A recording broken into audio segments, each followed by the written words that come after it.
Without further ado, I would like to introduce the winner, Mr. Billy Kolber.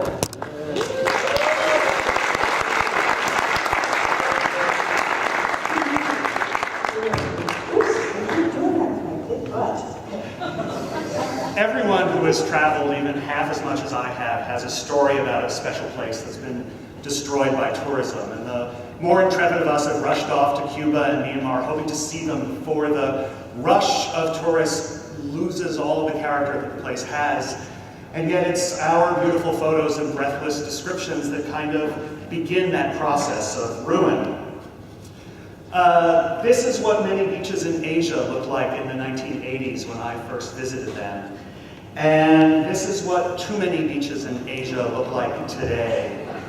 Sometimes we can be really horrible guests. At the same time, travel, that personal experience of places and things, is so powerful.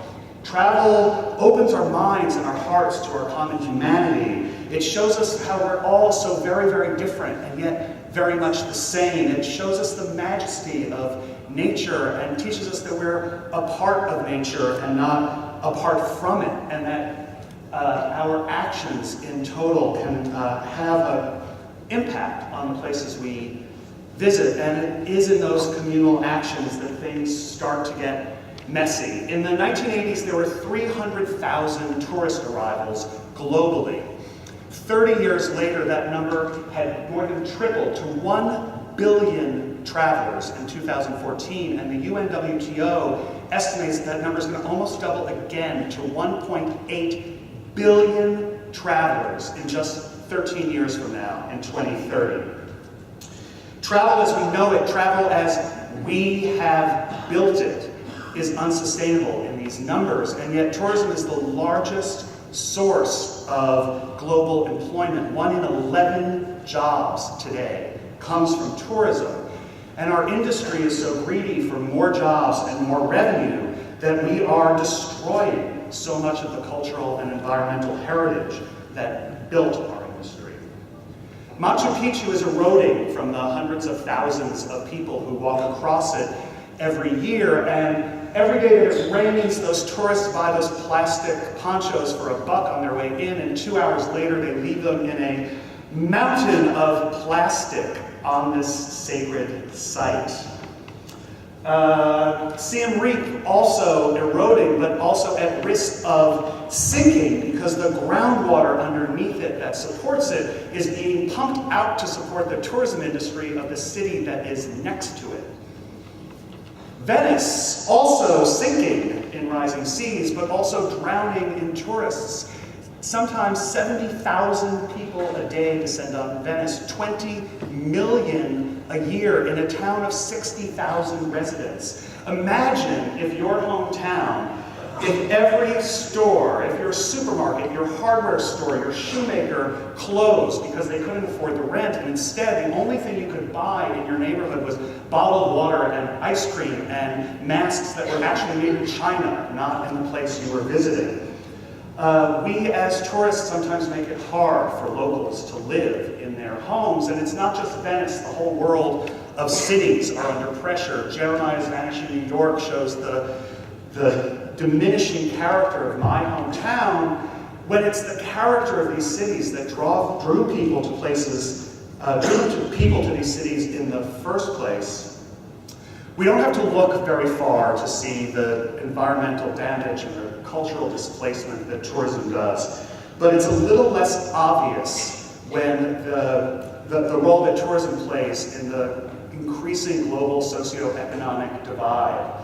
You know, the wealthy and the privileged of us are whisked through private terminals and through security lanes to these luxury lounges where even the business class and the first class passengers are separated into the haves and the have-mores. We are coddled under the premise that somehow our convenience and comfort should be a priority in the travel industry. So a sedan delivers us to a palace that's walled off from the destination that it is in the idea that somehow the plush luxury of our suite is the purpose of our voyage. Luxury travel employs an enormous number of service people. But 80% of the tourism dollars that are spent in developing countries flow back out of those local economies to foreign investors. I think about these values of consumption every time I visit a poor village. What do we make of places where people seemingly have so little and yet seem so content? We know that the values of family and community, our connection, are the most precious things for us, and yet our culture is so focused on the material things. And even as we replace those things with experiences, our industries commoditize them, checking off bucket lists with selfies in places that say, I am here, instead of maybe, I've learned something. And yet, tourism is a global expression of hospitality. When you think about peace and love and understanding, none of those things ever happened without an initial act of hospitality. And so when I look at the intolerance and the violence and the anger that is cropping up all over our world, I think sometimes that tourism may be the only thing that can save us. For years, this has been the global standard of sustainability in the travel industry. Reusing our towels isn't going to save the planet, but it is a really good reminder of how little acts of conservation can add up. So I know we can do more, and I think we have to do more. I've been thinking a lot recently about 4 ways that I think our industry can change its course, and I'd like to start that conversation right now. Redefining luxury is not an easy thing to do, but it's already happening in our industry as we shift our focus from amenities and thread counts to things that are unique and local and natural. We increase community and environmental sustainability. Nothing that is hard or expensive in this industry happens without consumers demanding it. So we need to make sustainability and diversity and community engagement a priority, a bigger priority in our purchase decisions. Use public transportation. Eat where the locals eat. Eat what the locals eat. Visit a market. Visit a school. Visit a park. Learn about the people and the cultures of the places that we visit. Share more of ourselves and of our cultures, because hospitality is a two-way street.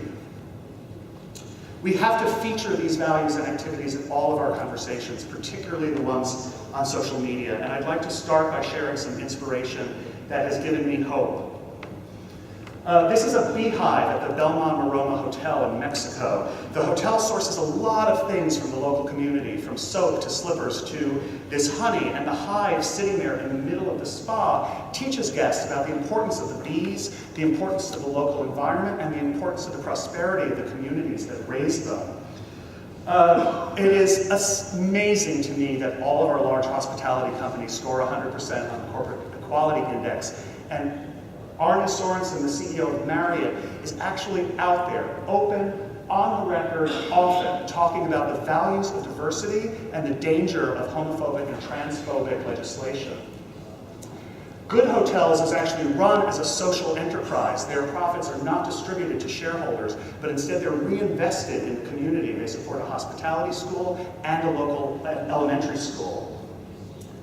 Urban Adventures is a division of Intrepid Tours. Intrepid was the first tour operator to recognize the impropriety of elephant tourism. Last year they launched a division called Urban Adventures. It runs local tours. Babs Dage will be running their program in Las Vegas. This is a trip that I did in Myanmar. They partner with a local NGO. The community we visit and learn about actually benefits in multiple ways, including financial, from the tourism that comes to them. Every airline is looking to save money on fuel. KLM is a leader in biofuel development. They have put certified sustainable coffee and fish in their meals. They have they've removed paper from their cabin and cockpit operations. Uniworld River Cruises, they give a lot of, they support a lot of water-related NGOs around the world, but they've also removed bottled water from their ships. They use filtered water across the fleet, and they give guests a refillable water bottle and help and encourage them to refill it and use it on their daily excursions. Greater Fort Lauderdale, under the leadership of Richard Gray, put trans people in their mainstream ads. It has driven a national conversation about the importance of trans visibility. Destinations like New York City have been very active in speaking out against the executive orders that restrict travel to our country. IGLTA, try saying that 3 times. IGLTA is a social enterprise in Lao. It's preserving traditional Lao weaving heritage and bringing it to visitors through demonstrations and stores and lessons. And at the same time, it is teaching those traditional skills and alleviating poverty in poor villages all around the country who build and provide the products. Out Adventures brings these values to life for clients in fragile destinations all over the world. And I think it proves that these changes are possible and they're profitable. We have a big job to do.